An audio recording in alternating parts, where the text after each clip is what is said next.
Welcome to another video edition of the Vancouver Island Manufacturing Excellence Alliance. Anders, good day to you. Yeah, good day to you, John. We have spent some time asking people to join us, asking people to be aware of us, Yep. telling people the value that we bring.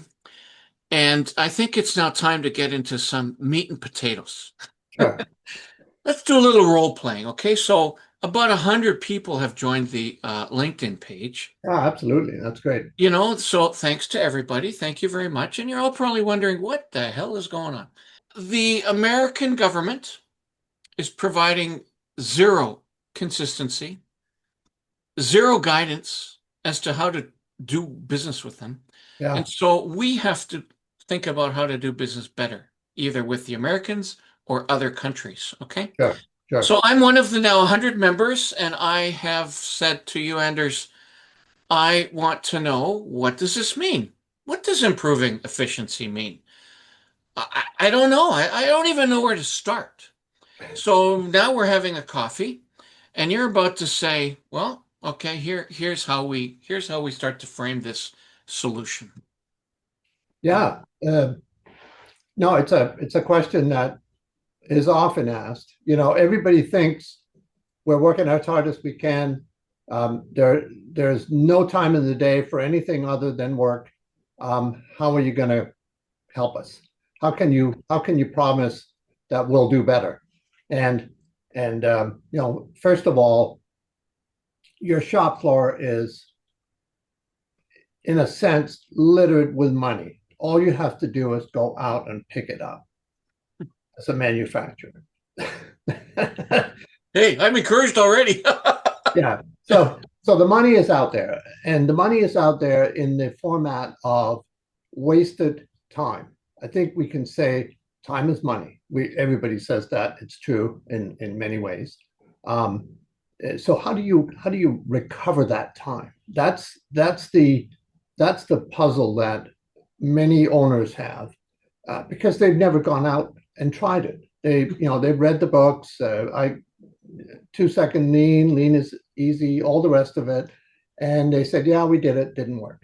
And what really happened was that the dynamics on the shop floor, or the leadership employee dynamics, didn't change, and you tried to use some nice shiny tool that you fell in love with. And tools don't do anything, people do. So is it a little bit fitting a square into a circle sort of thing, almost? well, it's trying to change your mind. That's where it starts. So by saying to yourself, okay, I can agree there's probably some wasted time. And some of the recent posts, we talked, for example, about a steel mill that reduced changeover time from 4 hours to 1 hour. Well, there was 3 hours of recoverable time every time they changed over, which was at least once a day. So there's the 4 hours. And how did they get them? They got them by allowing the people to figure out, how should we do this? The people know how things work with their equipment, with their processes, and they know that there's wasted time, probably from all kinds of old causes. We don't have to go into that. But what was transformational in that particular instance was that the president of the steel company was aware that the old command and control leadership process was obsolete. And I'm talking 40 years ago, and there were a few people starting to understand that. And I think today, if you still are in command and control mode, you need to really look at, is that working for me? Am I guiding my company? Am I guiding my people with that process? And I think everybody will admit to it, whether they say it out loud or not. Yeah, the days of command and control are gone. You can't even control your kids. So You're Certainly going to not what they control, watch or you hear. know, 30 or 40 intelligent people on your shop floor. And and at that point, you can go back to some of those tools that you thought were going to be great and say, well, if I put them in the hands of the right people, they will work. You still need the tools, but the people come first. So that's where we start. We start by resetting how we lead, and and we know that role modeling is probably absolutely crucial. Just let's go back to the kids. They look at you, they see what daddy's doing, what mommy's doing, and they react accordingly. Um, it's the same stuff in the bigger family that we call a company.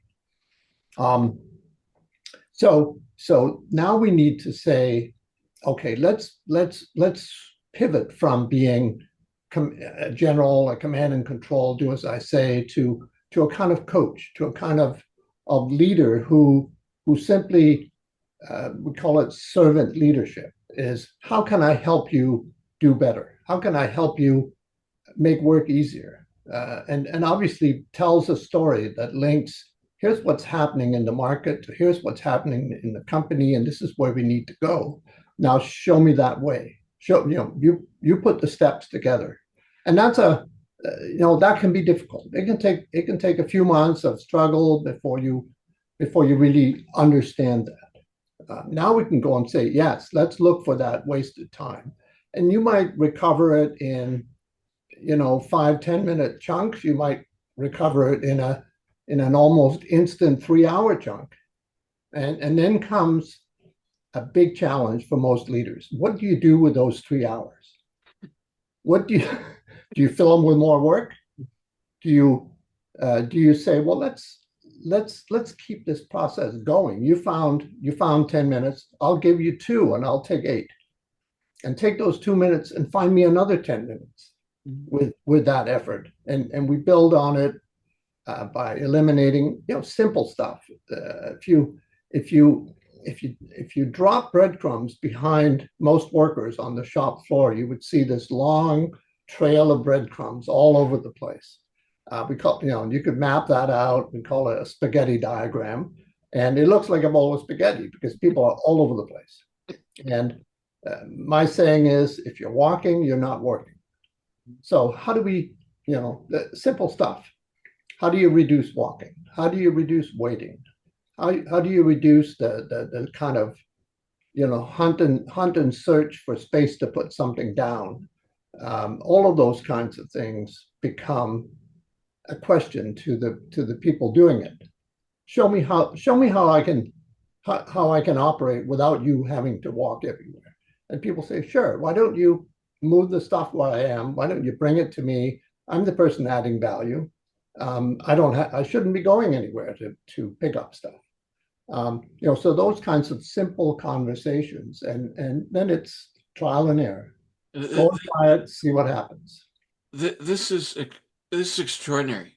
I've been helping build VIMEA, and I'm getting at sort of a very high level what we're trying to do, Hmm. and yet to now hear it implemented is really helpful. Okay, and I think will be helpful for some of the folks that have joined our group. May I ask something that we might deal with in the future and that you might just touch upon? You've already touched upon it, but in a previous lifetime, and for those folks who know me, I have about 100 previous lifetimes. I was an IT consultant. I would go in, and this is back when a few simple IT related implementations could really improve efficiency a lot. Yeah, So absolutely. that would have been maybe mid 2000s, that sort of thing. Yeah. Um, and and implementing IT in a general sense isn't that complicated. No. Okay, just like AI now, it's actually not a complicated. What's complicated is the human piece. Okay, and so Uh, after about 3 or 4 iteratives with different clients, it became clear to me that the solution that I'm providing is relatively straightforward. I can make an analysis and here are the places that it could provide some help. Yep. What always was the stumbling block was getting the CEO or the managing partner or the people in leadership to implement change management. Okay. Right. I am Yep. not a change management consultant. So I started to wade into places that were not my specialty. Hmm. And when I listened to you, and you know, you're indicating, okay, there are ways in which we can restructure process, undo the spaghetti that you define, and Yeah. change things. It would appear to me that a big part of that is getting people to change their mindset. Anders, how the hell do you do that? How do you change the mindset? Well, that's now for another. It's a little bit like saying, what is the meaning of life? I get it. But maybe just something that we can transition to another video with, I guess. If you look at the couple of books that we recommend, people start with 2 Second Lean and Lean Made Simple. Um, Paul Akers, whose company is just down in Bellingham. You can almost see it if you stand on, out on Sydney Island or something. Right, right. He got excited. He got excited by some stuff he was reading, by some tours he took. Same thing with Ryan Tierney in Northern Ireland. He went somewhere, he read some books, he watched some videos. He got excited, and he brought that excitement back. So the gateway, I think, and we're really talking about sustaining change. Anybody can start, but sustaining is the difficult part. And and I think maintaining that excitement, if you look at the front of Paul Akers' book, he looks like a kid in a candy store. Big wide open eyes and big smile. I finally got let into the candy store, and I can eat as much candy as I can. That's great. So excitement is the gateway. Excitement for yourself, excitement for your people, excitement for the future of your company. Because if we don't do this, we get fewer and fewer jobs. And finally we just retire, and what happens? Companies die every day. Yeah. And I think I don't have any statistics, but I would say that a major reason they die is lack of excitement. Yeah. And that excitement needs to be transferred to the customer, who needs to stay excited about your product. Yes. Oh, this is Yes. great stuff. It helps me, right? Well, okay. So